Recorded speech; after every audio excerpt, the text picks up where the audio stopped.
X-Men Apocalypse. Let's talk about it. So I went and saw this movie tonight. Went in with being open-minded. I've heard a lot of flack this movie's garnered over the past couple of weeks.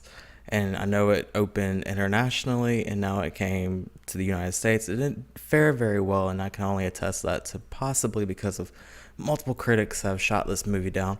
A lot have actually given it a chance, and it's gotten a lot of mixed reviews. I honestly don't see why. This movie's really good. Yeah, it in the list of X-Men movies that there have been, it stacks up there at the top. Bryan Singer does a great job with this movie, but I can see where a lot of the faithful X-Men moviegoers are kind of detesting it in a way. I can see from that perspective. I can see a lot of the people that, I was kind of disappointed by Apocalypse as well. But I'm going to get into that in a minute. Yeah, this movie did a lot for me. I really enjoyed it. It was one of those dumb movies that you can just go into and kind of just lose your train of thought for a minute. Don't have to overanalyze everything, even though you probably will, because, we've been conditioned to do that in movies now, to where we just overanalyze every little thing and look for every little hidden secret. But yeah, this is a great movie just to go in, snack on some popcorn, drink a soda, and have a good time. And that's what I took away from this movie. I just had a really good time with it. So I'm going to get to some of the things I liked, some of the things I didn't like, and this is going to go into spoilers. So if you haven't seen it, don't watch this. Or if you're like me and you watch spoilers ahead of time because you're crazy like I am, go ahead and watch this, because why not? So I'm going to get to some of the things I didn't like so we can end on a good note with some of the things I did like. One of the things I didn't like is that it's alluded to in the commercials and the advertisements for Apocalypse, and that is Quicksilver saying that he is Magneto's son to Mystique, played by Jennifer Lawrence. And we see this in kind of like an elevator scene, something like that. He doesn't tell him, and that's brought up a bunch in this movie.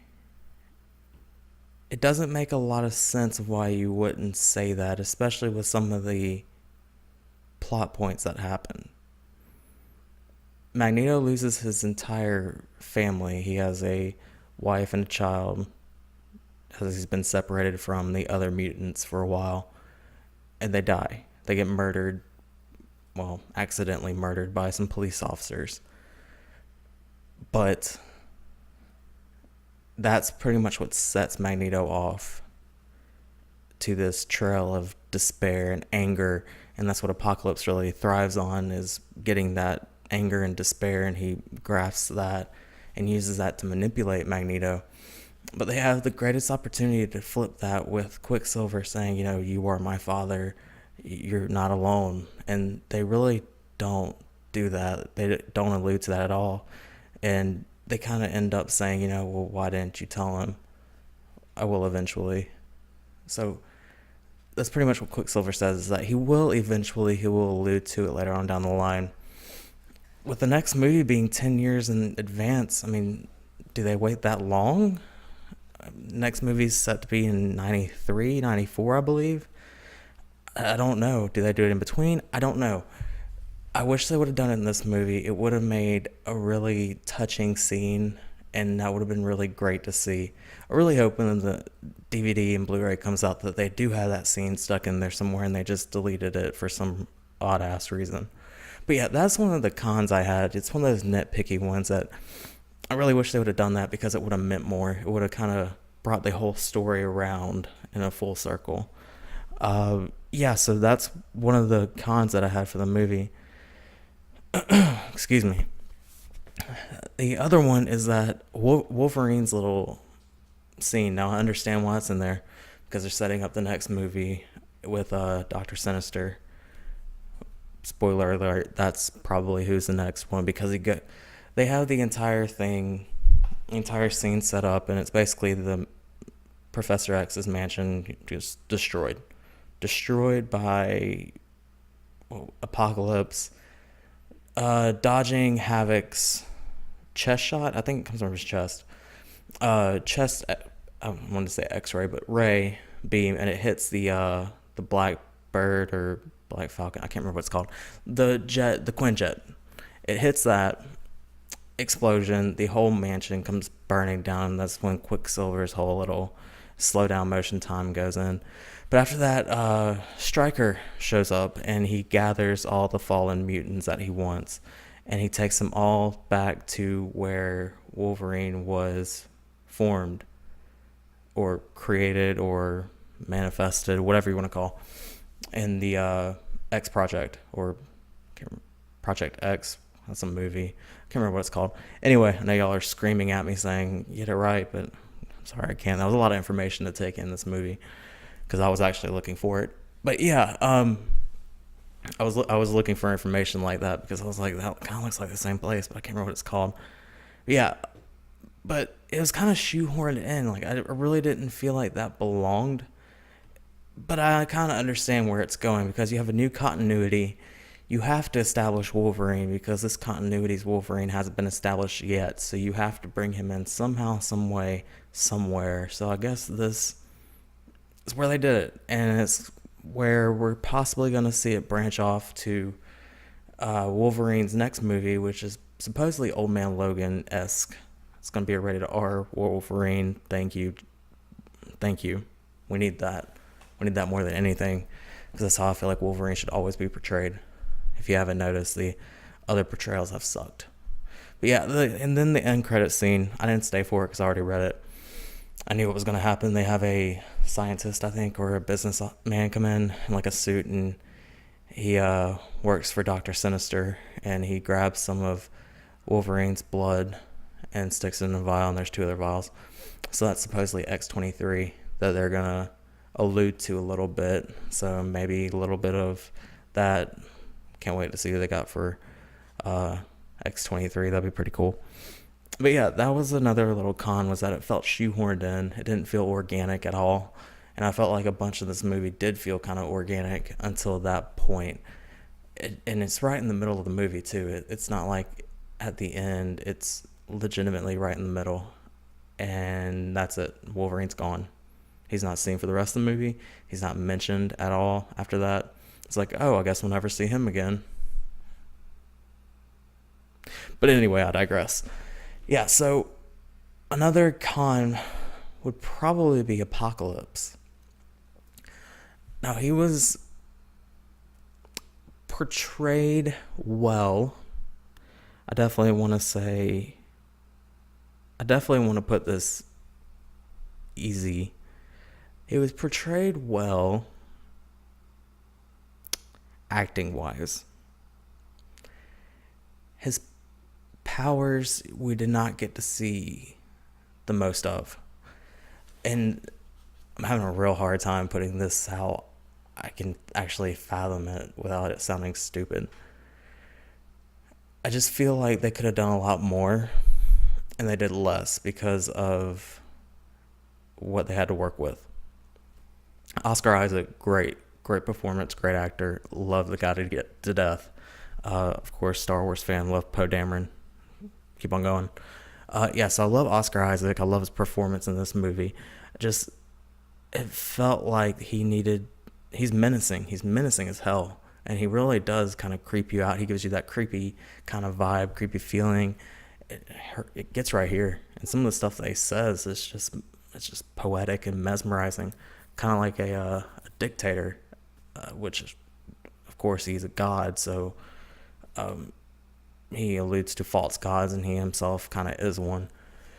So, that kind of was a letdown, and I'm kind of disappointed that they kind of shelved him now. They did kind of the Marvel thing. They kind of just got rid of the baddie, just like that. This is a god, and now he's gone. But the way they did it was, Jean Grey gets her Phoenix powers. She becomes the Phoenix, or just lets go, and you see the Phoenix powers go through her and pretty much disintegrate Apocalypse with the help of, Scott Summers and, forgive me, I don't, Storm was there as well. I pretty much think it was those 3 who did him in. But yeah, that was disappointing because you would think, he's a god, he's millennia he's been going on. And not only that, but they alluded to Apocalypse gets passed through people, through different various species of humans or aliens or whatever. And that's how he continues to get all his powers, which is really cool, really unique storytelling. I really like that aspect of this movie, but it just sucks that it had to come to an end. I really would have liked him to get away if possible and become somebody else or something else, or even just be somewhere else, just be. But maybe with him being around for so long, they can make that happen. I really would like to see him in the future X-Men movies.